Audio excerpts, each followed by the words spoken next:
দর্শক, এই লেবু, মালটা, কমলা, জাম্বুরা শতকরা চাষাবাদে গাছের যথাযথ বৃদ্ধির জন্য এবং ফলন বৃদ্ধি করা বা কাঠামোকে সুন্দর করার জন্য এসব ডাল দেখামাত্রই কেটে দিতে হবে।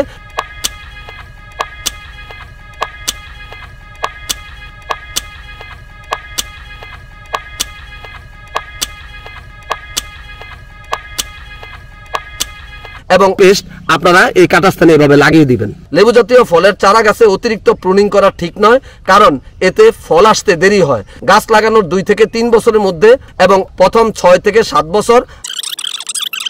আজকে থাকছে এই লেবু, মালটা, কমলা, জাম্বুরা গাছের ট্রেনিং ও প্রুনিং। ভিডিওটি অত্যন্ত গুরুত্বপূর্ণ যদি আপনি মালটা, কমলা, লেবু, জাম্বুরা চাষাবাদ করতে চান। তাই ভিডিওটি না টেনে পুরো ভিডিওটি দেখার বিনীত অনুরোধ রইল। আসসালামু আলাইকুম, আমি মনিরুজ্জামান, উপসহকারী কৃষি অফিসার, বরুড়া, কুমিল্লা। দর্শক, আপনারা জানেন কৃষিতে বিশ্ব ইউটিউব চ্যানেলে মালটা, কমলা, লেবু, জাম্বুরা চাষাবাদের 50 পর্বের ধারাবাহিক প্রচার করছে। প্রথম পর্বে থাকবে এই সাইট্রাস জাতীয় ফসল বা লেবু জাতীয় ফসলের পরিচিতি এবং বিশ্ব সেরা জাত সম্পর্কে বিস্তারিত তথ্য। দর্শক, দ্বিতীয় পর্বে থাকবে লেবু জাতীয় ফসল চাষের উপযুক্ত জলবায়ু ও মাটির তথ্য। তৃতীয় পর্বের 12টি অংশে দেখবেন বাড়ি ও বা উদ্ভাবিত লেবু জাতীয় যেসব ফলগুলো রয়েছে এসব ফলগুলোর বৈশিষ্ট্য। দর্শক, তৃতীয় পর্বের প্রথম অংশে থাকবে বাড়ি উদ্ভাবিত মালটার জাতসমূহের বৈশিষ্ট্য। তৃতীয় পর্বের দ্বিতীয় অংশে থাকবে বাড়ি উদ্ভাবিত কমলার জাতসমূহের বৈশিষ্ট্য।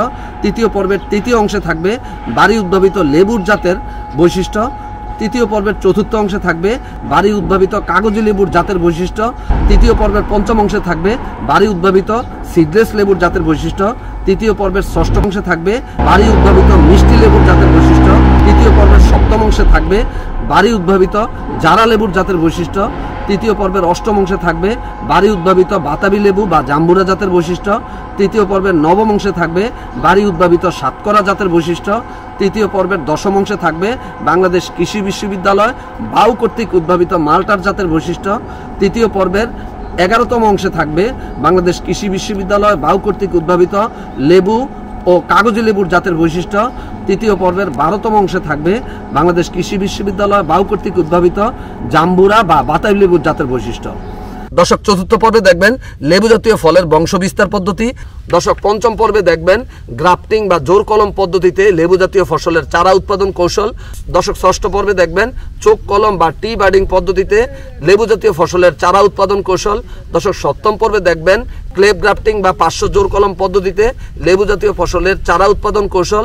দর্শক, অষ্টম পর্বে দেখবেন ভিনিয়ার ক্রাফটিং বা ফাটল কলম পদ্ধতিতে লেবু জাতীয় ফসলের চারা উৎপাদন কৌশল। নবম পর্বে দেখবেন লেবু জাতীয় ফসলের জমি ও মাদা তৈরির কৌশল। দর্শক, দশম পর্বে দেখবেন চারা রোপণ সময় ও পদ্ধতি। দর্শক, 11তম পর্বে দেখবেন লেবু জাতীয় ফসলের রোপণ পরবর্তী চারার পরিচর্যা বিষয়ক তথ্য। 12তম পর্বে দেখবেন এই লেবু জাতীয় ফসল চাষের সার ব্যবস্থাপনা। 13তম পর্বে দেখবেন লেবু জাতীয় ফসলের সেচ ও নিষ্কাশন এবং পার্টিগেশন পদ্ধতিতে সার দেওয়ার পদ্ধতি। 14তম পর্বে দেখবেন লেবু জাতীয় ফসলের আগাছা পরিষ্কার এবং মালচিং দেওয়ার পদ্ধতি এবং উপকারিতা। 15তম পর্বে দেখবেন লেবু জাতীয় ফসলের ট্রেনিং ও প্রুনিং বা অঙ্গ ছাঁটাই গুরুত্ব এবং কৌশল। 16তম পর্বে দেখবেন লেবু জাতীয় ফসলের ফুল ও ফল ছাঁটাই কৌশল। 17তম পর্বে দেখবেন লেবু জাতীয় ফসলের সাথে আন্তঃ ফসল চাষাবাদ কৌশল। 18তম পর্বে দেখবেন লেবু জাতীয় ফসলের প্রজাপতি বা লেমন বাটারফ্লাই দমন ব্যবস্থাপনা। দর্শক, 19তম পর্বে দেখবেন লেবু জাতীয় ফসলের লিপ মাইনর বা পাতা সুরঙ্গকারী পোকা বা ম্যাপ পোকা ব্যবস্থাপনা। 20তম পর্বে দেখবেন লেবু জাতীয় ফসলের পাতা মোড়ানো বা লিফ রোলার পোকা ব্যবস্থাপনা। 21তম পর্বে দেখবেন লেবু জাতীয় ফসলের অ্যাপিড বা জাপ পোকা বা তুতে পোকা ব্যবস্থাপনা। 22তম পর্বে দেখবেন লেবু জাতীয় ফসলের বাকল খেকো ও কাণ্ড ছিদ্রকারী পোকা ব্যবস্থাপনা। 23তম পর্বে দেখবেন লেবু জাতীয় ফসলের স্কেল পোকা ব্যবস্থাপনা। 24তম পর্বে দেখবেন লেবু জাতীয় ফসলের মিলিবাগ বা ছাত্রা পোকা ব্যবস্থাপনা। 25তম পর্বে দেখবেন লেবু জাতীয় ফলের কাণ্ডের মাজরা পোকা ব্যবস্থাপনা। 26তম পর্বে দেখবেন লেবু জাতীয় ফলের গান্ধী পোকা বা অরেঞ্জ বাগ পোকা ব্যবস্থাপনা। 27তম পর্বে দেখবেন লেবু জাতীয় ফলের থ্রিপস পোকা ব্যবস্থাপনা। 28তম পর্বে দেখবেন লেবু জাতীয় ফলের ফ্রুট ফ্লাই বা মাছি পোকা ব্যবস্থাপনা। 29তম পর্বে দেখবেন লেবু জাতীয় ফলের লাল পিঁপড়া দমন ব্যবস্থাপনা। 30তম পর্বে দেখবেন লেবু জাতীয় ফলের উই পোকা ব্যবস্থাপনা। 31তম পর্বে থাকবে লেবু জাতীয় ফলের ফ্ল্যাট মাইট বা রেড মাইট বা লাল মাকড় স্থাপনা, 32তম পর্বে থাকবে লেবুর সাইলিড বাগ পোকা ব্যবস্থাপনা, 33তম পর্বে থাকবে লেবু জাতীয় ফলের রস শোষক পোকা ব্যবস্থাপনা, 34তম পর্বে থাকবে লেবু জাতীয় ফলের পাতা ট্যাকো বা উইভিল পোকা ব্যবস্থাপনা, 35তম পর্বে থাকবে লেবু জাতীয় ফলের ঢলে পড়া রোগ ব্যবস্থাপনা, 36তম পর্বে দেখবেন লেবু জাতীয় ফলের ডাইবেক বা আগামরা রোগ ব্যবস্থাপনা, 37তম পর্বে দেখবেন লেবু জাতীয় ফলের গামোসিস বা আঠা জরা রোগ ব্যবস্থাপনা, 38তম পর্বে দেখবেন লেবু জাতীয় ফলের শুটিমল রোগ ব্যবস্থাপনা। দর্শক 39তম পর্বে আসছে লেবু জাতীয় ফসলের ক্যাঙ্কার ও স্ক্যাব রোগ বা দাঁত রোগ ব্যবস্থাপনা, 40তম পর্বে দেখবেন লেবু জাতীয় ফলের গ্রিনিং রোগ ব্যবস্থাপনা, 40তম পর্বে আসছে লেবু জাতীয় ফলের লাইকেন এবং ফোম বা ফেনা রোগ ব্যবস্থাপনা, 42তম পর্বে আসছে লেবু জাতীয় ফলের মেলানোজ ও শিকড় ও মূল পচা রোগ ব্যবস্থাপনা, 43তম পর্বে দেখবেন লেবু জাতীয় ফলের রোদে পোড়া সমস্যার সমাধান, 44তম পর্বে দেখবেন লেবু জাতীয় ফলের গ্র্যানুলেশন বা কোষ শুষ্ক বা শক্ত হওয়া বা রস না হওয়ার কারণ ও প্রতিকার, 45তম পর্বে দেখবেন লেবু জাতীয় ফলের অল্টারনেট বিয়ারিং বা একান্তরক্রমিক ফল ধারণ, অর্থাৎ এক বছর ফল আসলে পরের বছর হয় না, সেই সমস্যার সমাধানে করণীয়। 46তম পর্বে আপনারা 12টি অংশ দেখবেন লেবু জাতীয় ফলে খাদ্য উপাদানের অভাবজনিত লক্ষণ ও প্রতিকার, 47তম পর্বে দেখবেন লেবু জাতীয় ফল ঝরে পড়ার কারণ ও প্রতিকার, 48তম পর্বে দেখবেন লেবু জাতীয় ফলের পুরাতন বাগান পরিষ্কারের মাধ্যমে উৎপাদনশীল করার কৌশল, 49তম পর্বে দেখবেন লেবু জাতীয় ফল সংগ্রহ ও সংগ্রহোত্তর ব্যবস্থাপনা এবং 50তম পর্বে দেখবেন আদর্শ চারা আপনারা কোথায় পাবেন এবং সরকারি সহায়তায় আপনারা কিভাবে এই মালটা, কমলা, লেবু, জাম্বুরা প্রদর্শনী পাবেন সেই বিষয়ক তথ্য। কৃষিতেই বিশ্ব ইউটিউব চ্যানেলটি সাবস্ক্রাইব করে মালটা, কমলা, লেবু, জাম্বুরা চাষাবাদের এই 50টি পর্ব আপনারা দেখবেন, তাহলে আপনারা এই মালটা, কমলা, লেবু, জাম্বুরা চাষাবাদ করে অবশ্যই ইনশাআল্লাহ সফল হবেন। আজকে থাকছে 15তম পর্ব, আর এই পর্বে থাকবে এই লেবু, মালটা, কমলা, জাম্বুরা গাছের ট্রেনিং ও প্রুনিং। দর্শক, আপনারা বাড়িতে কিন্তু স্মার্ট টিভি অথবা বড় স্ক্রিনে এখন ইউটিউব চ্যানেল দেখেন। আপনাদের জন্য কৃষিতে বিশ্ব ইউটিউব চ্যানেলে নতুন সংযোজন করা হয়েছে 4K আলট্রা এইচডি অর্থাৎ 4K আলট্রা হাই ডেফিনেশনের ভিডিও। দর্শক, পুরো ভিডিও জুড়েই আপনারা জীবন্ত সবকিছু দেখতে পাবেন।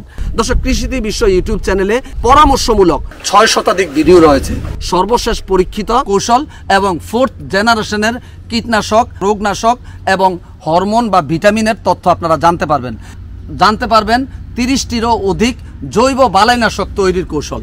দর্শক, এই কৃষিতেই বিশ্ব ইউটিউব চ্যানেলের সবগুলো ভিডিও নিজেরা দেখবেন এবং ফেসবুকে শেয়ার করে সারা দেশের মানুষের পাশে দাঁড়াবেন। নিশ্চয়ই প্রত্যেকটি উপকারী পরামর্শ শেয়ার করা সদকাতুল জারিয়া। চলুন দর্শক, আমরা প্রথমেই জেনে নেই ট্রেনিং বা প্রুনিং আসলে কি। দর্শক, ট্রেনিং হচ্ছে একটি গাছের ফলন বৃদ্ধি করা বা কাঠামোকে সুন্দর করার জন্য গাছে যে ছাঁটাই করা হয় সেটাই হচ্ছে ট্রেনিং। অল্প বয়স্ক চারা গাছ ছাঁটাই করে সুনির্দিষ্ট দৈহিক কাঠামো প্রদান করাকে বলা হয় ট্রেনিং। আর প্রুনিং হচ্ছে বয়স্ক গাছের ডালপালার অংশ বিশেষ কেটে অপসারণ করাকে বলা হয় প্রুনিং। গাছের ফল খাওয়ার পর অতিরিক্ত ডালপালা ছাঁটাই করা পরবর্তী ফলন বৃদ্ধির জন্য, সেটাই হচ্ছে প্রুনিং। দর্শক, এই ট্রেনিং এবং প্রুনিং করার জন্য আপনাদের প্রয়োজন হবে একটি প্রুনিং শেয়ার। দর্শক, এই যে আমার হাতে রয়েছে একটি প্রুনিং শেয়ার বা ডাল কাটার যন্ত্র, প্রয়োজন হবে কপার হাইড্রোক্সাইড গ্রুপের ছত্রাকনাশক চ্যাম্পিয়ন, অথবা প্রয়োজন হবে কপার অক্সিক্লোরাইড গ্রুপের ছত্রাকনাশক ব্লিটক্স। এছাড়াও আপনাদের কাছে যদি কপার হাইড্রোক্সাইড গ্রুপের ছত্রাকনাশক বা কপার অক্সিক্লোরাইড গ্রুপের ছত্রাকনাশক না থাকে, তাহলে আপনারা সমপরিমাণ চুন এবং সমপরিমাণ তুতে আগের রাত্রে মাটির পাত্রে ভিজিয়ে রাখবেন সামান্য পানি দিয়ে। পরদিন ভিজানো তুতে এবং চুনকে সামান্য একটু পানি দিয়ে মিশিয়ে পেস্টের মতো করবেন। এই পেস্টের মতো করা হলে এটাই হয়ে যাবে বর্ধ পেস্ট। তখন এই কাটা স্থানে আপনারা এই বর্ধ পেস্ট লাগিয়ে দিবেন। দর্শক, যদি ব্লিটক্স থাকে তাহলে ব্লিটক্স প্যাকেট কি কেটে একটু পানি নিয়ে এখান থেকে একটু সামান্য ছত্রাকনাশক মিশিয়ে আপনারা দাঁত মাজার যে পেস্ট রয়েছে পেস্টের মতো করবেন, এই কাটা স্থানে পেস্ট লাগিয়ে দিবেন, অথবা এই চ্যাম্পিয়ন দিয়ে এই পেস্ট তৈরি করে কাটা স্থানে লাগিয়ে দিবেন। কলম গাছের রোপণের পরপর গোড়ার দিকে অর্থাৎ আদি জোড় থেকে নতুন ডাল বের হতে থাকে। এসব ডাল দেখামাত্রই কেটে দিতে হবে। অনেক সময় বীজের চারায় ডালপালা না হয়ে প্রধান কাণ্ড উপরের দিকে বাড়তে থাকে, এক্ষেত্রে নির্ধারিত উচ্চতায় গাছের ডগা কেটে দিতে হবে। এছাড়াও গাছ বেশি জোপালো হলে অতিরিক্ত ডালপালা ছাঁটাই করে গাছের ভিতরে আলো বাতাস চলাচলের ব্যবস্থা করতে হবে। লেবু জাতীয় ফলের চারা গাছে অতিরিক্ত প্রুনিং করা ঠিক নয়, কারণ এতে ফল আসতে দেরি হয়। গাছ লাগানোর 2 থেকে 3 বছরের মধ্যে প্রুনিং করার কোনোই দরকার নেই। তখন শুধু কাণ্ড থেকে কুড়ি বের হলে ভেঙে দিতে হবে। কাণ্ডের 2 থেকে 3 ফুটের মধ্যে কোনো ডাল রাখা ঠিক নয়, এই উচ্চতায় ডাল থাকলে গাছের পরিচর্যা করতে অসুবিধা হয়। প্রথম 6 থেকে 7 বছর হালকা প্রুনিং করতে হবে এবং যেসব ডাল আড়াআড়ি হয়েছে সেগুলো এবং রোগ ও পোকা আক্রান্ত ডাল কেটে দিতে হবে। গাছের ভেতরের দিকে ছোট, দুর্বল ও ফল ধরে না এমন ডাল কেটে দিতে হবে। দর্শক, গাছের গোড়া থেকে যেই ডালাগুলো সোজা হয়ে উপরের দিকে উঠে এটাকে বলা হয় ওয়াটার সাকার।